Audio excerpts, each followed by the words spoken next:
Best Western made booking our family beach vacation a breeze, and it felt a little like...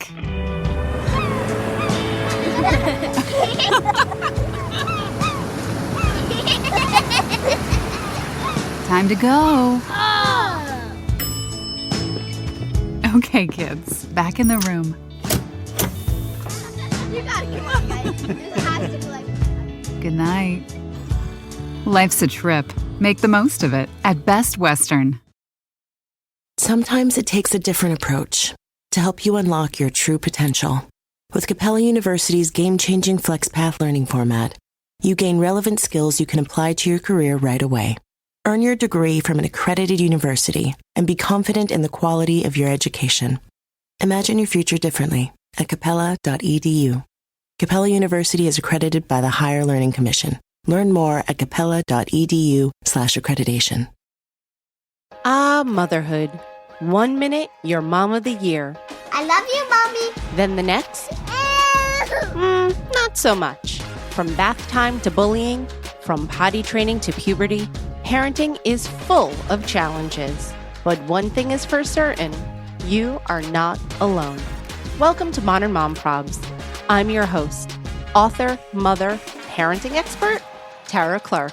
Join me while we tackle today's modern mom problems. Hey, welcome back to another episode of Modern Mom Probs. I'm your host, Tara Clark. Here on Modern Mom Probs, we're trying to solve the world's modern mom problems, but if we can't, at least we're having fun talking about it. Today, I had a very fun conversation with the lovely ladies from the popular podcast, Moms Talk Autism. We talk all things parenting. I think you'll really enjoy this conversation. So sit back, relax, and enjoy it. And if you like what we're doing here on the show, please feel free to subscribe and leave a review. It would mean so much to me. Ladies, welcome to the show. Thank you. Thank you for having us. I'm so excited. I don't think I've ever done a call with 5 of us all together. So this is going to be fun. I think the most I've ever done is 3, but 5 is like a legit party. Mm-hmm. Yeah. Party. I brought the coffee. Good. I brought some water, but that's not as exciting. But I did just pound a coffee before we hit record because I was, So yeah, I'm caffeinated with you. So cheers to that. All right. So you are the 4 hosts of the Moms Talk Autism podcast. We want to get to know you better. I'm going to ask each one of you to introduce yourselves, and I'm going to start with Jean. Oh, God, great. Well, I am, no pressure. I'm a mom of 2. My oldest, Rory, is my neurodivergent child. He's my autistic child with ADHD, anxiety, separation anxiety, sleep disordered, all those things. But he's doing great. I am the novel single mom of our quad now. So that adds uniqueness to my story. And when I'm not doing podcasting or working on the podcast, I am doing a lot of public policy work. I'm a school board trustee for my school district, and I do local and statewide and national advocacy. And then I do some work for Texas Parent to Parent, doing medical training for first and second year medical residents. And I mentor other autism families. So everything You're very busy, Jean. Everything is about this, all this, everything that brings us together, this one alignment, that all the stuff I do. Well, thank you for the work you do, because that is, each one of those roles that you mentioned is time consuming, and then you put them all together and it can be overwhelming. I'm insane. It's okay. I'm insane. But we appreciate that. You. So thanks. Tash, I'm going to go with you. Yes. Hi, guys. So I am a mom to 2. I got Jack, my 10-year-old, who is our neurospicy kid. And I have my little sweet, crazy Sloan, who's 8, going on 18. And then I have my super sexy first responder fire captain husband. Oh, he's going to love you for that. He is going to love it. That was a good plug. we are rolling in hot with that, because that's the first time I really have gotten that like positive. Like we are in a good spot. This is my smoking hot husband. Yeah. We're feeling the vibe. I'm feeling his vibes right now. You know, we're connecting. So, anyways, and I am a stay-at-home mom. I do a lot in my church. I'm a Jesus lover, and so the church that I go to, I got super involved in kids ministries, but specifically in the special needs, which we call Bible buddies. Just trying to make our church more inclusive. That's fantastic. Thank you for that. Yeah. And I'm yeah, that's it. That's cool. That's it. You've done enough, Tash. You've done enough. Brittney, I'm going to throw it over to you. Hi, I'm Brittney. I live in Northern California. I have 4 children because I'm an overachiever, I guess. I don't know. My oldest is 19 and in college. And then my 17-year-old is autistic and would be considered very profound, high needs, non-speaking. And then I've got my 16-year-old who is thriving in high school and in cross country and track and super busy. And then our youngest, our little caboose, is Miss Ruby, and she is just turned 10, and she's also autistic. I run a bakery business out of my home, just local to my area. I do a lot of pop-ups and boutiques and custom orders for sugar cookies. That's my specialty, and I love it. That's my therapy and my, I'm done being a mom today. You can talk to me in a couple of hours. Goodbye, kind of thing. So, it's a lot to navigate, a lot to manage with everyone's schedules. But team no sleep sometimes over here, much to Shannon's dismay. I am throw over to Shannon. I am a full team sleep over here. Yeah, she is. So, there's no question Very about jealous. that. I'm very envious of her sleeping situation. So I'm Shannon. I live in Tucson, Arizona with my also super smoking hot husband because now Doug's going to be mad because I didn't say that. Right? Yeah, my husband's going to be mad too. Right? My gosh, Sorry, there's girls. so much pressure. God, you have like one good night and the rest of us are like on the plank here, right? Good night. No. We all know that I love Tyler Dillmon. He's my brother from another mother. Anyway, I live in Tucson, Arizona with my husband, Jay. He is a retired law enforcement officer. He is now a flight paramedic. So Tosh and I both have that first responder lifestyle. I have 2 daughters, one who turned 18 this year and is graduating high school in just a few weeks, much to my dismay.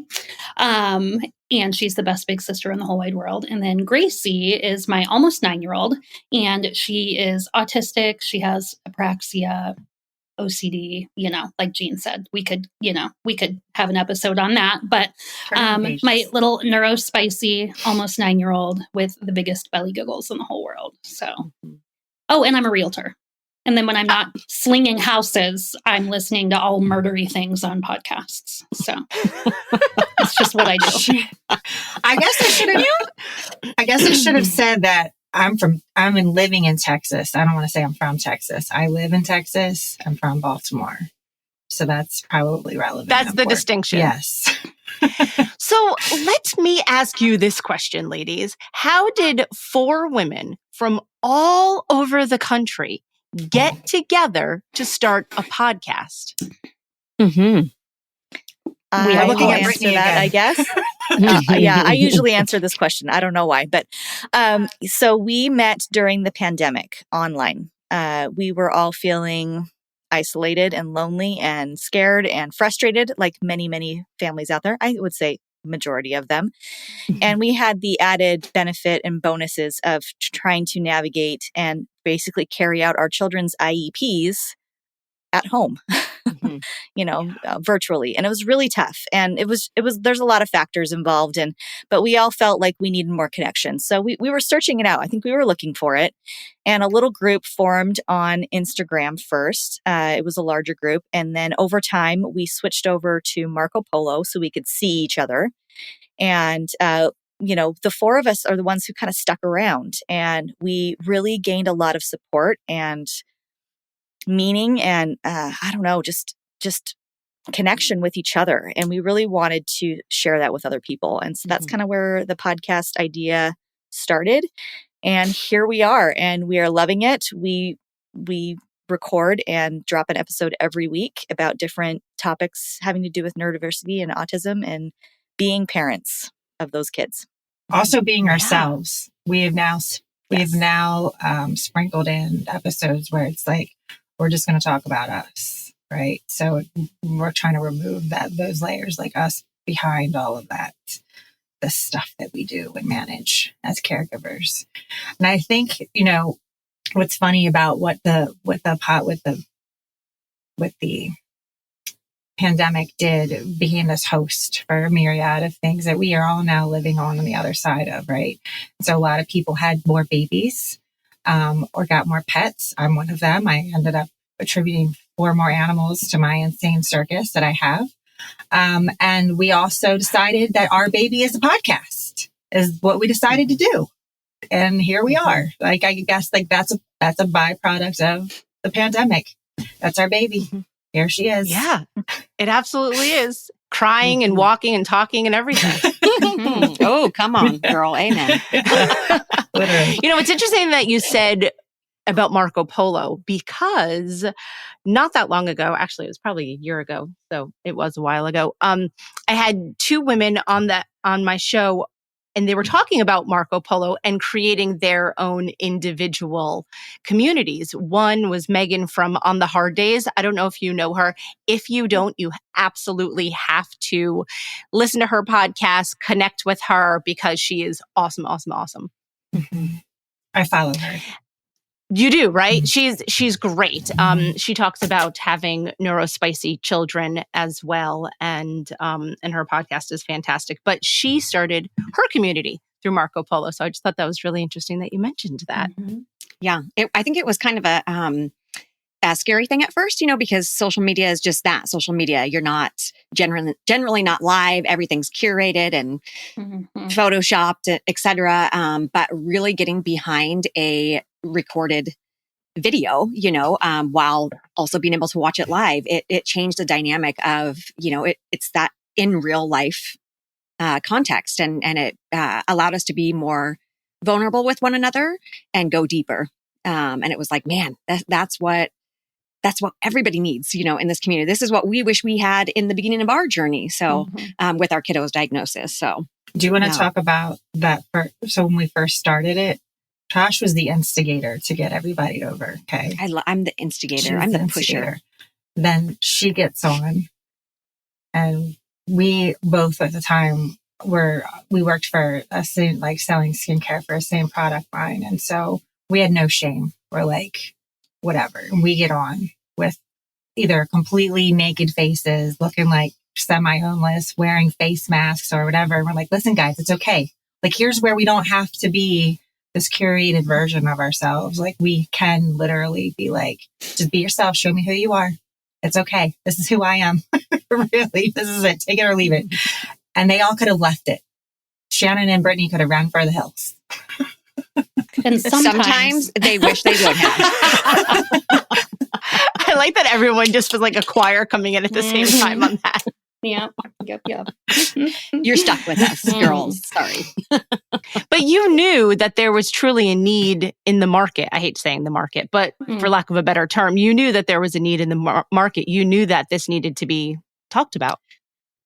Yeah, I would say for myself, it was like in the beginning of the journey, you're just trying to reach out and connect to people who you can find some kind of, education, wisdom, whatever it might be. Those that have gone before you, ahead of you in the journey. And social media is great for that, but it also, again, can go down really crazy, rabbit holes, and sometimes you get caught up into cults. No, I don't. I'm kidding.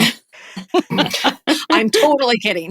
But where you're like, oh, wait a second, this is not my people. This is not the and so for me, it was just that very organic, like, let's just talk about everyday real life. We're not experts. We're not, but we want to share with people so they feel normalized in those fears of, that either they're upset with their child's diagnosis, or they are in total grief, they're angry, or they're totally accepting of it. And they knew we wanted to bring all of those people together to just be, to support each other and to just be. We knew what the isolation felt like.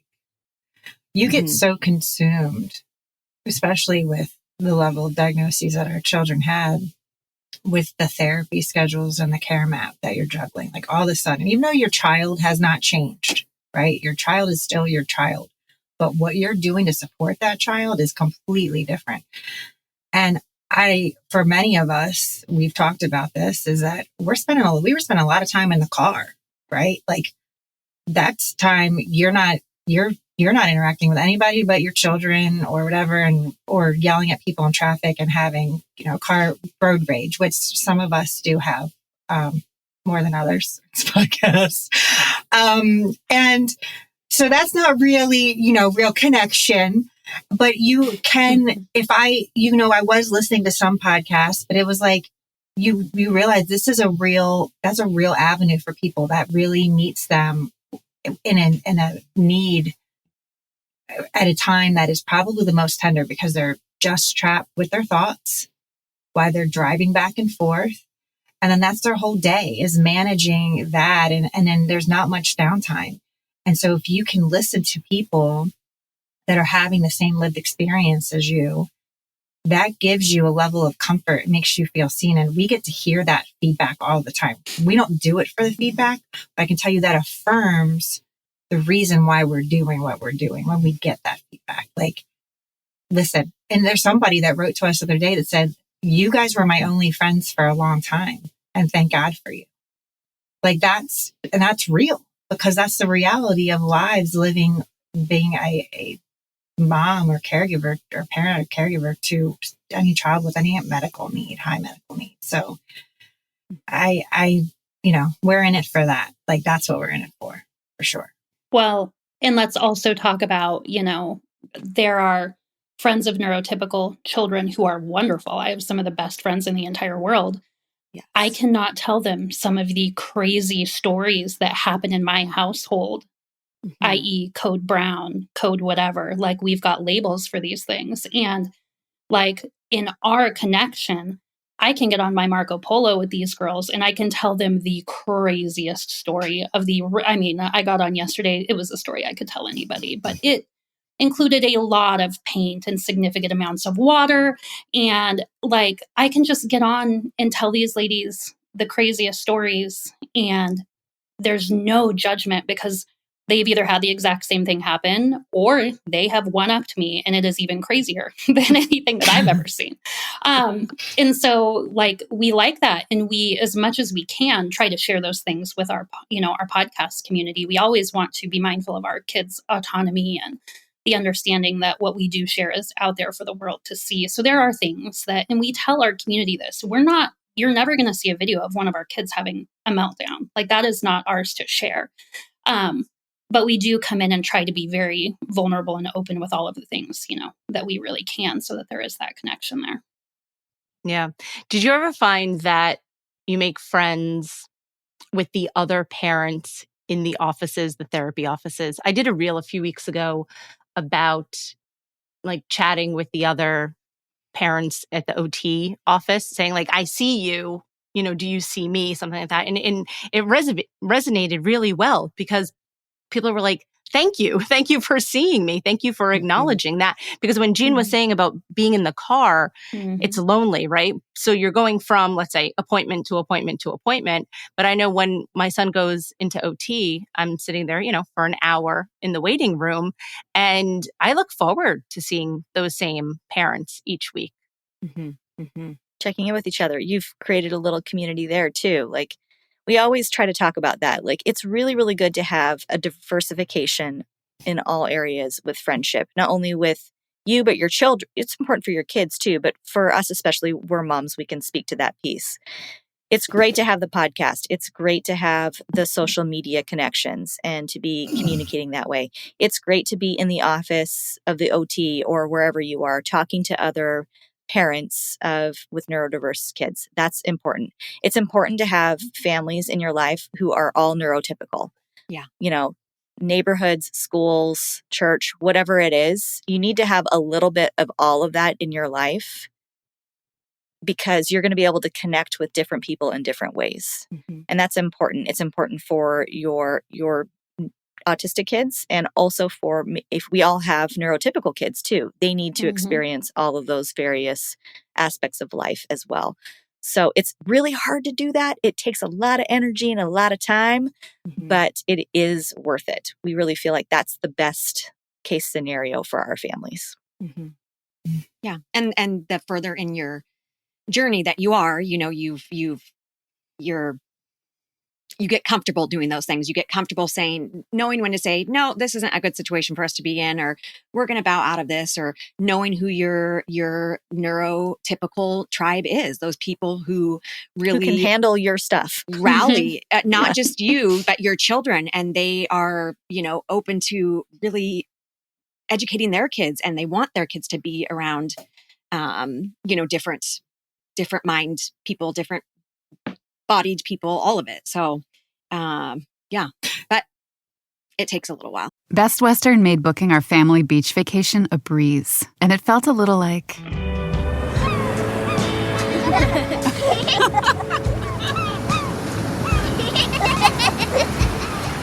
Time to go.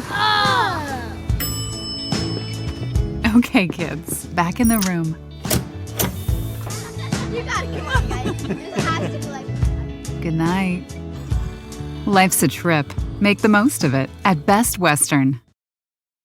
When it comes to teaching kids and teens about money, practice makes perfect. That's where Greenlight comes in. With a debit card and money app of their own, kids learn to earn, save, spend wisely, and invest. Parents send instant money transfers, create custom chores, and automate allowance, while kids track their spending, set savings goals, and practice money skills they can use today and for life. Get 1 month free when you sign up at greenlight.com/podcast. Tara, that's a very like good reflection. So I remember there was we do talk about this, about what the experience can be like being in the therapy office, and sometimes why it's a hit or a miss, right? Well, the win is right. So like when I was taking my son to this one OT and speech location, if I was just waiting around for an hour, I wasn't doing a drop off and pick up, right? But if he was going to another therapy location where I'm dropping him off, sometimes getting there was stressful. There was episodes and things that happened in the car, things to get him out of the car once I got him in the building. And then you're working on the transition and you're mentally exhausted. And all you're trying to do is like successfully pass your child off to this therapist. And you can't see anyone else around you. And you literally probably just went through a combat zone. And so you're not even you don't even have the agency or capacity to have interactions with other people. Like, I should not be talking to other people right now. In fact, I can't. Like, I'm shut down. Right. And so that again, then you get back in the car and you have that time for yourself to try to kind of like, that might be your respite moments, sadly enough. And it is stealing these little moments of respite. But then there were those opportunities for sure, anytime you could, but they seemed like so like good on you for like totally speaking out right in that moment, because you captured and seized that moment to capitalize on that, because they can be few and far between. But that peer-to-peer support is so, so essential to our own well-being. Like, as human beings, that anything that you're going through, whatever it is, you need that. And there wasn't really a structure for that for families like ours. There just wasn't. And so, not that we have all the answers, but we're giving something. There's something out there for them to hang their hat on, to like, I have a place I can go to. So.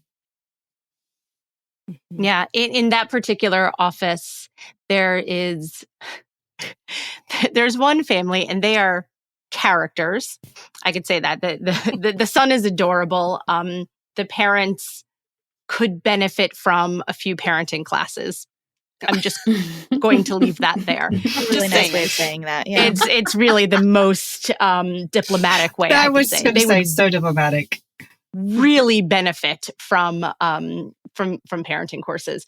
The son has ADHD and he's just lovely. He loves to play with me. I love children. So he and I often play while the therapist is meeting with the parents.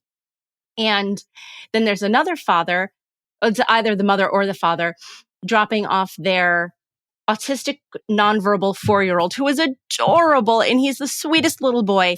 And the father, he's so lovely too. And so he and I often chat. But then the other mother, the character, tries to like weigh in and she's so far off the mark that it pains me and it's like cringeworthy. I'll give you an example. I'm so glad you are. I'm so glad you are because that was like a cliffhanger. I needed to know what it is. Okay. The father and I were talking about the tablet that his son uses in order to hit vocabulary words for his needs and wants. I don't know if you're familiar with this technology, but yeah. Okay. So he has a tablet. He scrolls through it and says, I want goldfish. I am thirsty. Different things for his wants and needs. The other mother, who could benefit from parenting classes, asked, is that hooked up to his brain? Is that how that works? Ooh, wow. And the other father and I were like, no, he's tapping it.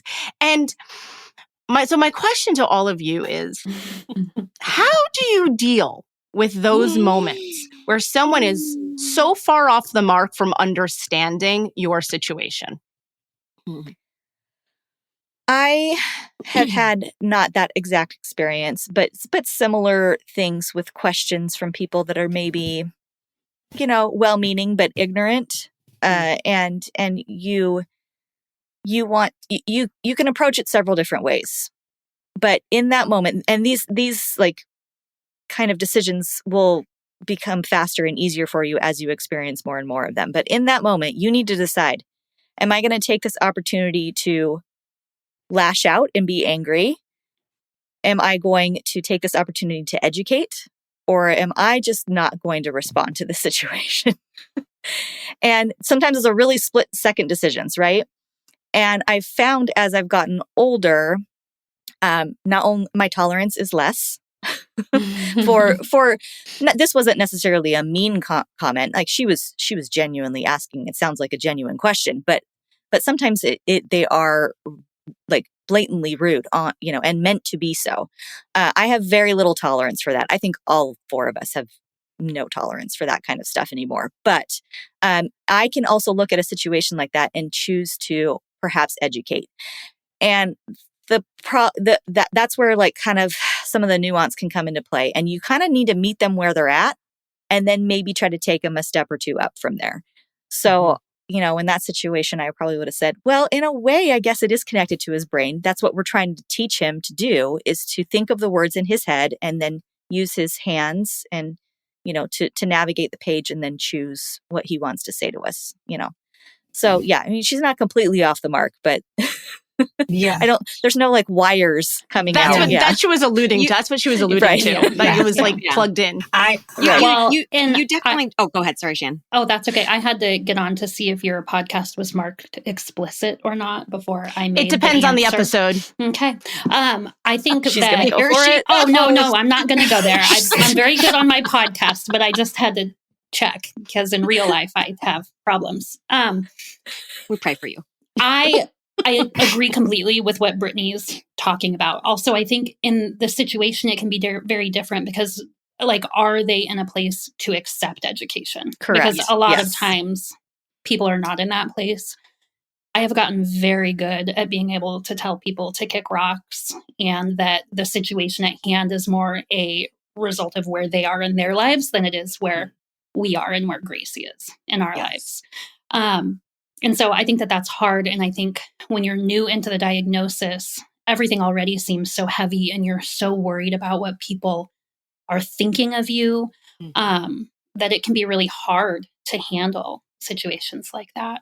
And they do have retina scanning AAC devices too. So there is that, because there is a kid in Gracie's class who has a retina scanning AAC device.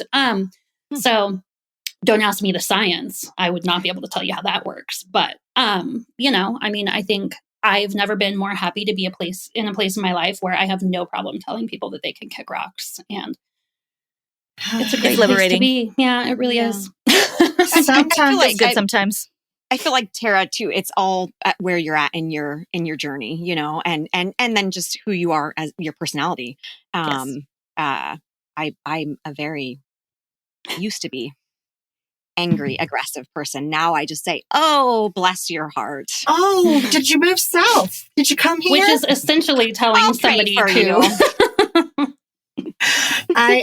So I feel for those, like I, as a school board person or trustee, whatever, I get questions like that or comments from parents all the time. They're not like, they're not ill-intentioned. It's just their understanding. Right. Sometimes though, when I feel like there are certain people on our level, whether it's another leader or another administrator, and that's their perspective, then I'm like, oh, I'm about to take you to school. I just got to figure out which way I'm going to do it. Because there I hold them to a higher regard. So a parent that's just learning or newly on the journey, or if there's another parent, in the community, like one of our support people, like our friends or family, whatever it is, and they say something that's kind of like off the mark like that, that direction. Brittney is like so perfect at massaging situations like that. One of the reasons why we call her our iron butterfly, because she can just do all that so beautifully, because she has just had a lot of practice, you guys. Yeah, a lot of practice, absolutely, and it shows. It shows. Thank you. But it definitely happens. So you could feel like, I'm sure. I would love to know what that therapist's reaction was, or was she just like, how did she respond? Yeah, did he or she just stand there like? Oh, it was the father of the child. Mm-hmm. This was a parent to parent to parent conversation. Oh, so the therapist was not wasn't there. Okay. No, the therapists were in with our children. Mm-hmm. Each one of our children were in with the therapist. We, as parents, were in the waiting room talking about his devices. Tara say? I want to know what Tara said. I cringed. Did you just go like this? Did your face talk? That was the look on my Your face. talk. That was Your it, face. Tash. That was it. Yes, it was because I know her personality, and so it was more of a face thing. And no, I think both the father and I jumped in and said, no, that's not how it works. I think that's actually maybe what we and said. sometimes that's enough. You just say, no, that's not how it works. And then you just move on. Yeah. And that's fine. Yes. I think that's what it was. It may have been a face and no, that's not how it works. Because I was genuinely asking him, how is it going? And we were talking about it and this and that. And so all of her questions were just yikes. Just yikes. Maybe she doesn't need parenting classes. Maybe she needs social... also that. social interaction. Both. A little bit of both. Like I said, I'm there all the time. It sometimes, yes. Not that I'm totally like putting this girl on blast, but I think I just officially sort of put this girl on blast. But it just makes it pains me so much when I see parents not treat their children well, and it just absolutely crushes me. And so everyone has their own parenting styles, I suppose. Yeah, I think I will just say one quick thing, Tara. That is the hard thing about being in this world, in this community, and having those parents who kind of are maybe in the beginning stages of diagnosis, or my child is not special needs. They're very adamant and they're very unaware to what their child needs and what they could be doing for their child because they're stuck in this. Yeah, they're in denial. Yeah. And they're stuck in this old, mindset of what that means, so it can be interesting. Oh, yeah. It's interesting. It's interesting every week. It's interesting. Just view it as entertainment and just sit back and enjoy. I do. Yeah. I do. Great. I do. I always treat her son like so nicely. We play catch in the waiting room while the parents are talking with the therapists. And so he won't forget I was that. thinking that you're utilizing, or she's using you as respite during OT is what I was thinking. She's figured out how to get an hour of respite for free, not billed. That's a good point. Well, you know what usually happens is that the children are in with the therapist for an hour, and then many times the therapists will pull the parents aside and chat with them for about 5 minutes, 10 minutes, however long. And so it's during that time that I become full babysitter. Yeah. But he's so excited to have attention. He's like, you're playing with me? Let's play. Let's, you know, like we we play ball, we play tennis, we play all kinds of things that we shouldn't be playing in the waiting room of a doctor's office. I love it. Yeah, no, it's pretty funny. So I'm going to ask a question to each of you that I ask every guest, but I'm curious to hear your spin on it. And I'm going to start with Shannon. What do you think is the biggest modern mom problem out there right now? I think it's just the mental load, the having to do 9 million things and having to have it all figured out. Like my daughter the other day, my oil light came on. Okay, what's your mileage? I don't know. I'm like, so now I have to track your mileage also and your oil changes also? Like, should I also do that for dad on top of everything else that I do? Right.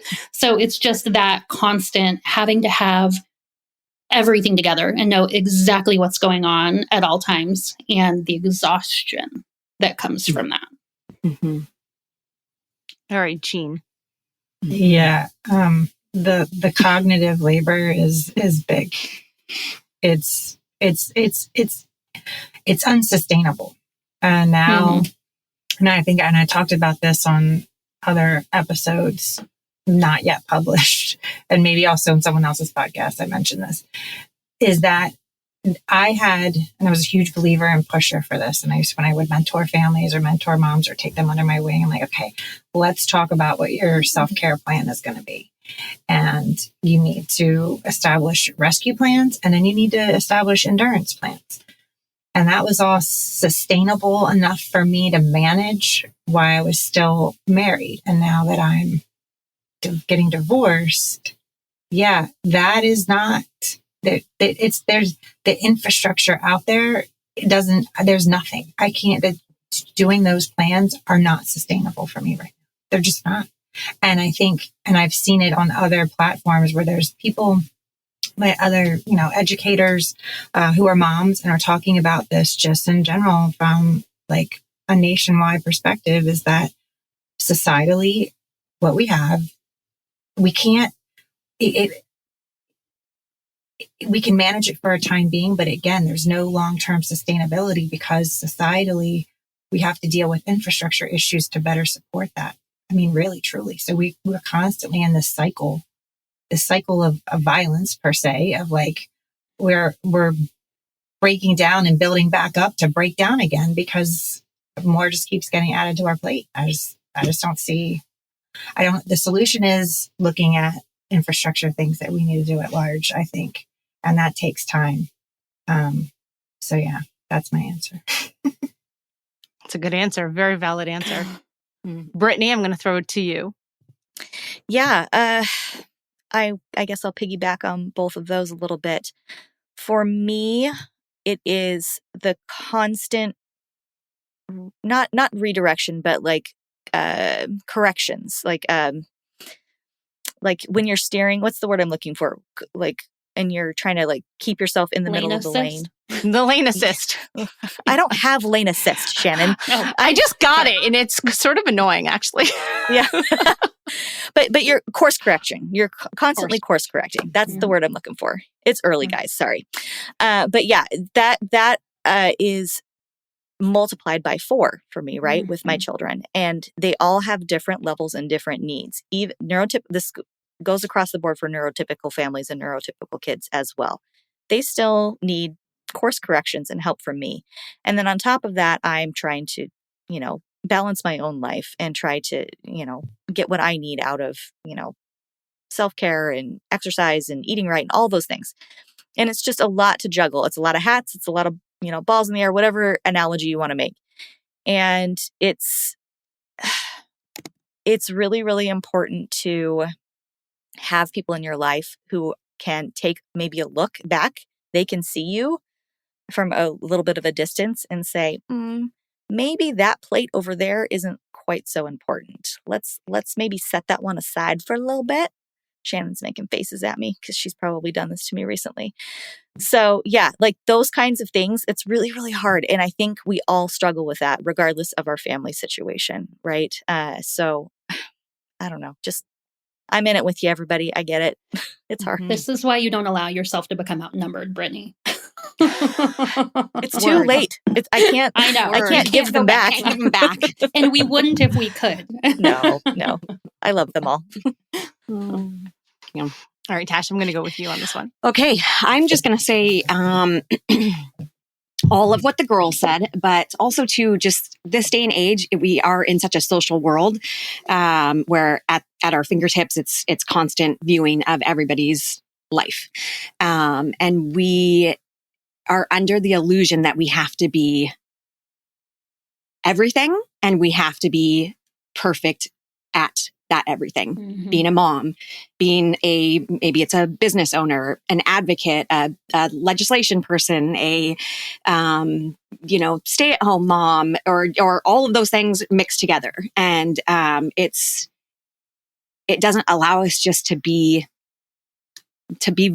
truly vulnerable, So I think that's kind of, I don't want to say just my struggle, but kind of a bigger struggle. Yeah, I think we all struggle with that. Yeah. Mm-hmm. Yeah. It's definitely a larger picture thing. It's not just you. You are not alone. Every one of your answers is something that we keep hearing over and over again. And that's why I ask the question every episode, because I'm curious to see, where everyone's coming from.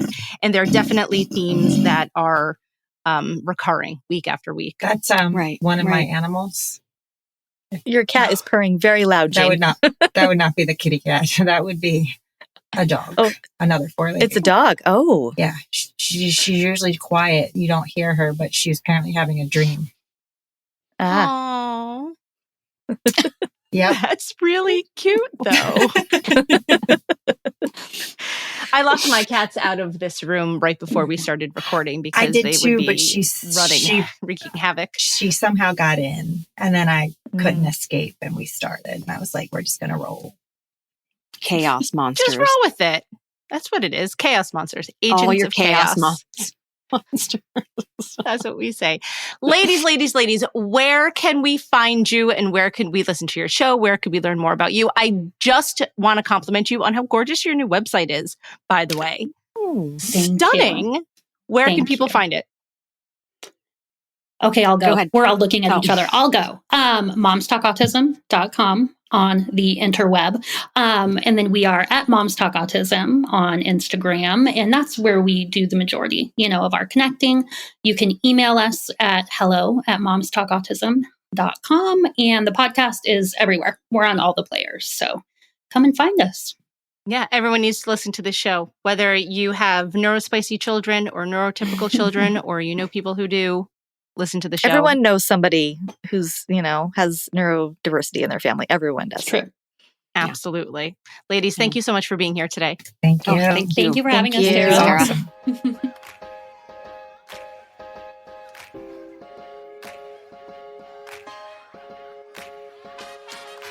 Thanks for listening to today's episode of Modern Mom Probs. I hope you enjoyed our deep dive in today's problem with me, your host, Tara Clark.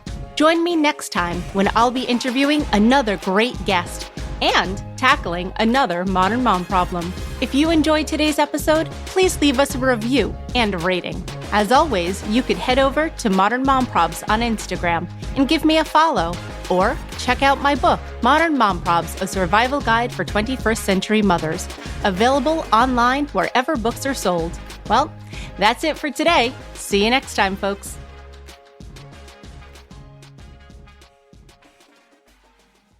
Best Western made booking our family beach vacation a breeze, and it felt a little like...